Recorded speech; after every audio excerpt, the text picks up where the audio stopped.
निरनिराळे किती वेगवेगळे प्रयोग असतात ना, जे आपल्याला माहित सुद्धा नसतात. इन्स्टा स्क्रोल करताना एक गोष्ट आज माझ्या पुढे प्रकर्षाने आली, ती म्हणजे आंब्याच्या सोनसळी रंगाच्या पातोळ्या. तर म्हटलं आंब्याचा तर सीझन चालू आहे, लगेच पातोळ्या बनवायला घेतल्या. आंब्याचा गर, त्याच्यात थोडंसं पाणी, चवीपुरतं मीठ आणि मोदकाचं पीठ त्याच्यामध्ये घालून घेतलं. थोडंसं त्याला परतलं. 15 मिनिटांसाठी हे सारण बाजूला ठेवून दिलं गरम करून. तर लगेच मी माझ्या भावाला नारळ फोडून नारळ सोलून द्यायच्या कामाला लावलं.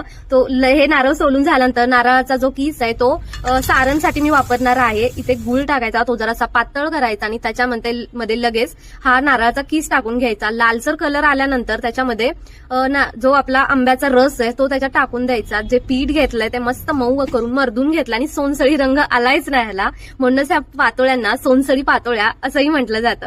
तर पातोळी थापायला घेतली. माझा भाऊ म्हटला पहिल्यांदा मला उकडीचा मोदक खायचा आंब्याचा, तर इथे मी पहिल्यांदा पाकळ्यांमधला उकडीचा मोदक बनवतीये आणि मोदक बनवून झाला